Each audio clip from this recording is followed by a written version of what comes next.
গলায় কই মাছ আটকে প্রাণ হারালেন এক যুবক। গলায় মাছ আটকে মর্মান্তিক পরিণত হলো এক যুবকের। প্রাণ হারালেন তিনি। মৃত যুবকের নাম সাগর রায়, বয়স 35 বছর। বৃহস্পতিবার ঘটনাটি ঘটেছে পূর্ব বর্ধমানের জামালপুরের জৌগ্রাম এলাকায়। দেহ উদ্ধার করে ময়নাতদন্তে পাঠিয়েছে পুলিশ। পরিবার সূত্রে জানা গিয়েছে, দিন সন্ধ্যার দিকে বৃষ্টির সময় বৃষ্টির জলে চলাচলের রাস্তার ধারে দুটি কই মাছ ধরে সাগর।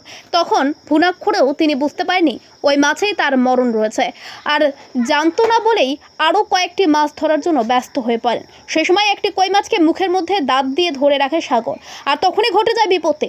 মাছ পিছলে মুখের ভেতর ঢুকে আটকে যায় শ্বাসনালীতে।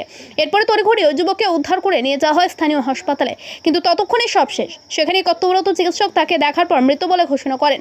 পরে পুলিশ মৃতদেহ উদ্ধার করে পাঠায় ময়নাতদন্তের জন্য। জানা গিয়েছে, ওই যুবক তার স্ত্রীকে নিয়ে জৌগ্রামের নুড়ি এলাকায় ভাড়া বাড়িতে থাকতেন। তার নিজস্ব বাড়ি হুগলির পান্ডুয়াতে। মর্মান্তিক এই ঘটনায় মৃতের পরিবারে নেমে এসেছে শোকের ছায়া। Bureau report, headlines today. বলো।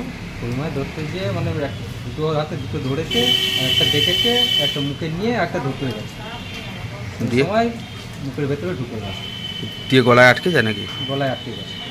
আচ্ছা, দিয়ে তারপরে তারপরে ওখানকার স্থানীয় মানে যারা ছিল তারা নিয়ে এসছে, মানে একটা ডাক্তারখানায় ডাক্তার বসে, ওখানে নিয়ে এসে দেখছে যে নেই, তারা ইয়ে করে সঙ্গে সঙ্গে বলেছে বর্ধমান নিয়ে গেছে। দিয়ে তারপরে আমাকে ফোন করে, আমি এসে দেখি, আমাকে বলছে এরকম নেই। দিয়ে তারপর কোথায় নিয়ে এসেছিলে? জামালপুর হাসপাতালে নিয়ে এসেছিলে? হ্যাঁ, তারপরে জামালপুর হাসপাতালে নিয়ে এসেছিলাম, হাসপাতাল থেকে এখানে নিয়ে আসা হয়। কোথায় নিয়ে আসা যায়? থানাতে। মারা গেছে? মারা গেছে। আচ্ছা, কী নাম ছিল ওনার? সাগর রায়। কখন হয়েছে আনুমানিক ঘটনাটা? 8টা নাগাদ। রাত। আর কত বয়স হবে? 35। কোথায় বাড়ি ছিল ওনার? গামদুয়ার। কোন থানা এলাকা? গামদুয়ার। আচ্ছা, আর এখন কোথায় থাকতো ওটা? এখন তেলে। তেলে এলাকাতে। হুম।